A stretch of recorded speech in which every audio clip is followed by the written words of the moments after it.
8. My last encounter with Mescalito was a cluster of 4 sessions which took place within 4 consecutive days. Don Juan called this long session a mitet. It was a peyote ceremony for peyoteros and apprentices. There were 2 older men, about Don Juan's age, one of whom was the leader, and 5 younger men including myself. The ceremony took place in the state of Chihuahua, Mexico, near the Texas border. It consisted of singing and of ingesting peyote during the night. In the daytime, women attendants, who stayed outside the confines of the ceremony site, supplied each man with water, and only a token of ritual food was consumed each day. Saturday, September 12, 1964. During the first night of the ceremony, Thursday 3rd of September, I took 8 peyote buttons. They had no effect on me, or if they did, it was a very slight one. I kept my eyes closed most of the night. I felt much better that way. I did not fall asleep, nor was I tired. At the very end of the session the singing became extraordinary. For a brief moment I felt uplifted and wanted to weep, but as the song ended the feeling vanished. We all got up and went outside. The women gave us water. Some of the men gargled it, others drank it. The men did not talk at all, but the women chatted and giggled all day long. The ritual food was served at midday. It was cooked corn. At sundown on Friday 4th of September, the second session began. The leader sang his peyote song, and the cycle of songs and intake of peyote buttons began once again. It ended in the morning with each man singing his own song, in unison with the others. When I went out I did not see as many women as had been there the day before. Someone gave me water, but I was no longer concerned with my surroundings. I had ingested 8 buttons again, but the effect had been different. It must have been towards the end of the session that the singing was greatly accelerated, with everybody singing at once. I perceived that something or somebody outside the house wanted to come in. I couldn't tell whether the singing was done to prevent it from bursting in, or to lure it inside. I was the only one who did not have a song. They all seemed to look at me questioningly, especially the young men. I grew embarrassed and closed my eyes. Then I realized I could perceive what was going on much better if I kept my eyes closed. This idea held my undivided attention. I closed my eyes, and saw the men in front of me. I opened my eyes, and the image was unchanged. The surroundings were exactly the same for me, whether my eyes were open or closed. Suddenly everything vanished, or crumbled, and there emerged in its place the man-like figure of Mescalito I had seen 2 years before. He was sitting some distance away with his profile towards me. I stared fixedly at him, but he did not look at me, not once did he turn. I believed I was doing something wrong, something that kept him away. I got up and walked towards him to ask him about it. But the act of moving dispelled the image. It began to fade, and the figures of the men I was with were superimposed upon it. Again I heard the loud, frantic singing. I went into the nearby bushes and walked for a while. Everything stood out very clearly. I noticed I was seeing in the darkness, but it mattered very little this time. The important point was, why did Mescalito avoid me? I returned to join the group, and as I was about to enter the house I heard a heavy rumbling and felt a tremor. The ground shook. It was the same noise I had heard in the Peyote Valley 2 years before. I ran into the bushes again. I knew that Mescalito was there, and that I was going to find him. But he was not there. I waited until morning, and joined the others just before the session ended. The usual procedure was repeated on the 3rd day. I was not tired, but I slept during the afternoon. In the evening of Saturday 5th of September, the old man sang his peyote song to start the cycle once more. During this session I chewed only 1 button and did not listen to any of the songs, nor did I pay attention to anything that went on. From the first moment my whole being was uniquely concentrated on one point. I knew something terribly important for my well-being was missing. While the men sang I asked Mescalito, in a loud voice, to teach me a song. My pleading mingled with the men's loud singing. Immediately I heard a song in my ears. I turned around and sat with my back to the group and listened. I heard the words and the tune over and over, and I repeated them until I had learned the whole song. It was a long song in Spanish. Then I sang it to the group several times. And soon afterwards a new song came to my ears. By morning I had sung both songs countless times. I felt I had been renewed, fortified. After the water was given to us, Don Juan gave me a bag, and we all went into the hills. It was a long, strenuous walk to a low mesa. There I saw several peyote plants. But for some reason I did not want to look at them. After we had crossed the mesa, the group broke up. Don Juan and I walked back, collecting peyote buttons just as we had done the first time I helped him. We returned in the late afternoon of Sunday 6th of September. In the evening the leader opened the cycle again. Nobody had said a word, but I knew perfectly well it was the last gathering. This time the old man sang a new song. A sack with fresh peyote buttons was passed around. This was the first time I had tasted a fresh button. It was pulpy but hard to chew. It resembled a hard, green fruit, and was sharper and more bitter than the dried buttons. Personally, I found the fresh peyote infinitely more alive. I chewed 14 buttons. I counted them carefully.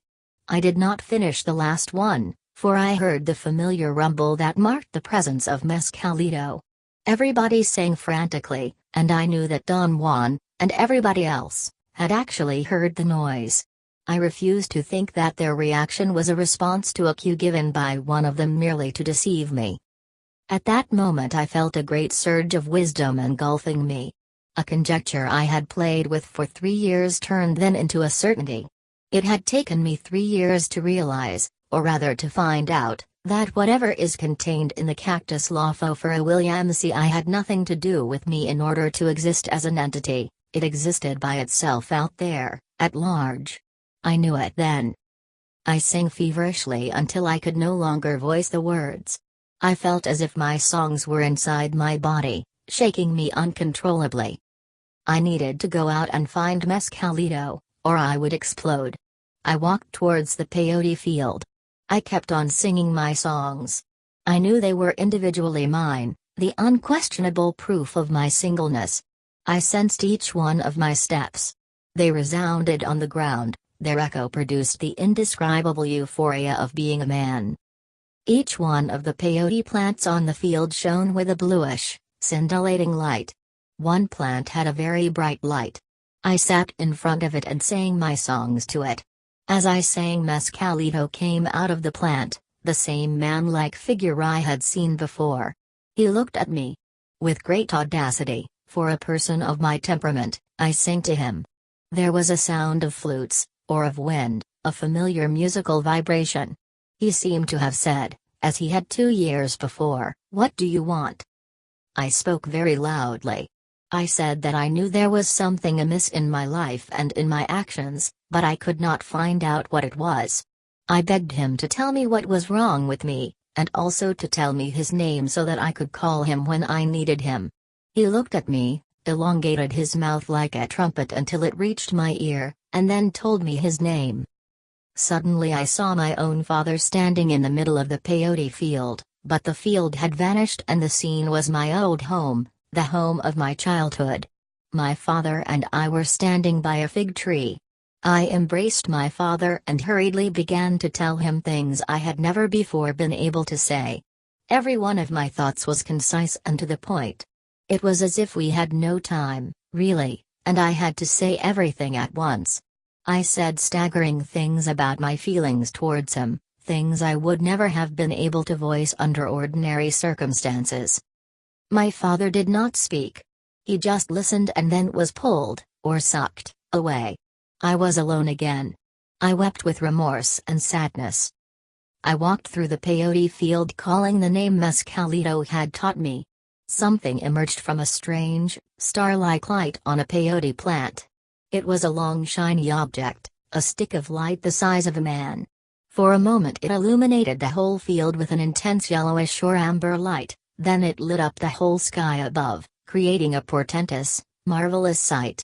I thought I would go blind if I kept on looking. I covered my eyes and buried my head in my arms. I had a clear notion that Mescalito told me to eat one more peyote button. I thought, I can't do that because I have no knife to cut it. Eat one from the ground, he said to me in the same strange way. I lay on my stomach and chewed the top of a plant. It kindled me. It filled every corner of my body with warmth and directness. Everything was alive. Everything had exquisite and intricate detail, and yet everything was so simple. I was everywhere. I could see up and down and around, all at the same time. This particular feeling lasted long enough for me to become aware of it. Then it changed into an oppressive terror that did not come upon me abruptly, but somehow swiftly. At first my marvelous world of silence was jolted by sharp noises, but I was not concerned. Then the noises became louder and were uninterrupted, as if they were closing in on me. And gradually I lost the feeling of floating in a world undifferentiated, indifferent, and beautiful.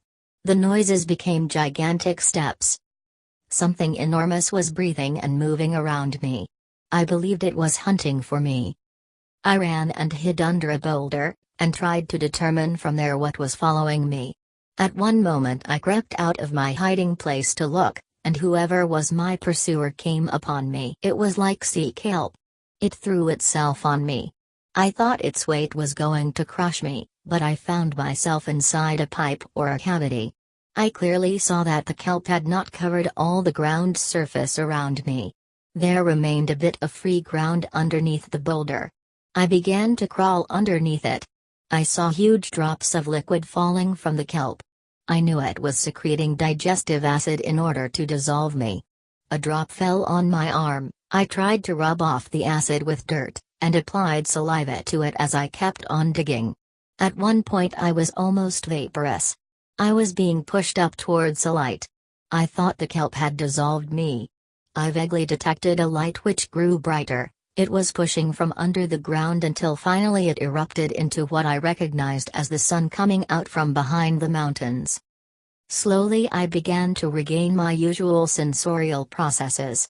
I lay on my stomach with my chin on my folded arm. The peyote plant in front of me began to light up again, and before I could move my eyes the long light emerged again. It hovered over me. I sat up. The light touched my whole body with quiet strength, and then rolled away out of sight. I ran all the way to the place where the other men were. We all returned to town. Don Juan and I stayed one more day with Don Roberto, the peyote leader. I slept all the time we were there. When we were about to leave, the young men who had taken part in the peyote sessions came up to me. They embraced me one by one, and laughed shyly. Each one of them introduced himself. I talked with them for hours about everything except the peyote meetings. Don Juan said it was time to leave. The young men embraced me again. "Come back," one of them said. "We are already waiting for you," another one added. I drove away slowly trying to see the older men, but none of them was there. Thursday, September 10, 1964. To tell Don Juan about an experience always forced me to recall it step by step, to the best of my ability. This seemed to be the only way to remember everything.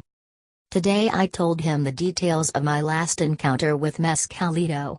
He listened to my story attentively up to the point when Mescalito told me his name. Don Juan interrupted me there. "You are on your own now," he said. "The Protector has accepted you. I will be of very little help to you from now on. You don't have to tell me anything more about your relationship with him. You know his name now, and neither his name, nor his dealings with you, should ever be mentioned to a living being."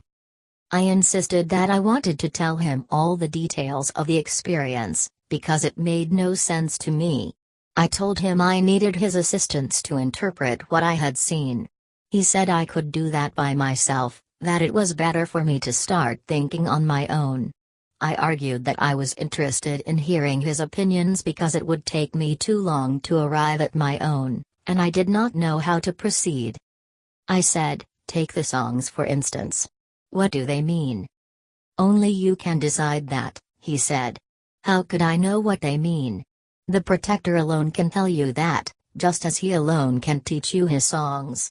If I were to tell you what they mean, it would be the same as if you learned someone else's songs. What do you mean by that, Don Juan? You can tell who are the phonies by listening to people singing the protector's songs. Only the songs with soul are his and were taught by him. The others are copies of other men's songs. People are sometimes as deceitful as that. They sing someone else's songs without even knowing what the songs say. I said that I had meant to ask for what purpose the songs were used. He answered that the songs I had learned were for calling the protector, and that I should always use them in conjunction with his name to call him. Later Mescalito would probably teach me other songs for other purposes, Don Juan said. I asked him then if he thought the protector had accepted me fully. He laughed as if my question were foolish. He said the protector had accepted me and had made sure I knew that he had accepted me by showing himself to me as a light, twice. Don Juan seemed to be very impressed by the fact that I had seen the light twice. He emphasized that aspect of my encounter with Mescalito. I told him I could not understand how it was possible to be accepted by the protector, yet terrified by him at the same time. He did not answer for a very long time. He seemed bewildered. Finally he said, "It is so clear. What he wanted is so clear that I don't see how you can misunderstand. Everything is still incomprehensible to me, Don Juan. It takes time, really, to see and understand what Mescalito means. You should think about his lessons until they become clear." Friday, September 11, 1964. Again I insisted upon having Don Juan interpret my visionary experiences. He stalled for a while. Then he spoke as if we had already been carrying on a conversation about Mescalito. "Do you see how stupid it is to ask if he is like a person you can talk to?" Don Juan said. "He is like nothing you have ever seen. He is like a man, but at the same time he is not at all like one. It is difficult to explain that to people who know nothing about him and want to know everything about him all at once. And then, his lessons are as mysterious as he is himself. No man, to my knowledge, can predict his acts. You ask him a question and he shows you the way, but he does not tell you about it in the same manner you and I talk to each other. Do you understand now what he does? I don't think I have trouble understanding that. What I can't figure out is his meaning. You asked him to tell you what's wrong with you, and he gave you the full picture. There can be no mistake. You can't claim you did not understand. It was not conversation, and yet it was. Then you asked him another question, and he answered you in exactly the same manner. As to what he meant, I am not sure I understand it, because you chose not to tell me what your question was. I repeated very carefully the questions I remembered having asked. I put them in the order in which I had voiced them. Am I doing the right thing? Am I on the right path? What should I do with my life? Don Juan said the questions I had asked were only words. It was better not to voice the questions, but to ask them from within. He told me the protector meant to give me a lesson, and to prove that he meant to give me a lesson and not to scare me away, he showed himself as a light twice. I said I still could not understand why Mescalito terrorized me if he had accepted me.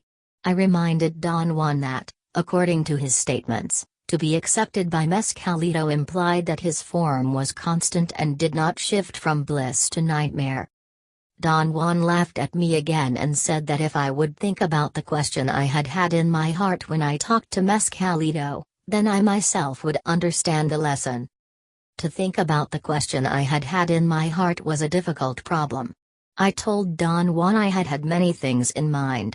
When I asked if I was on the right path, I meant, do I have one foot in each of two worlds? Which world is the right one? What course should my life take? Don Juan listened to my explanations and concluded that I did not have a clear view of the world, and that the protector had given me a beautifully clear lesson. He said, "You think there are two worlds for you, Two paths. But there is only one. The protector showed you this with unbelievable clarity. The only world available to you is the world of men, and that world you cannot choose to leave. You are a man. The protector showed you the world of happiness where there is no difference between things because there is no one there to ask about the difference. But that is not the world of men. The protector shook you out of it and showed you how a man thinks and fights. That is the world of man. And to be a man is to be condemned to that world. You have the vanity to believe you live in two worlds, but that is only your vanity.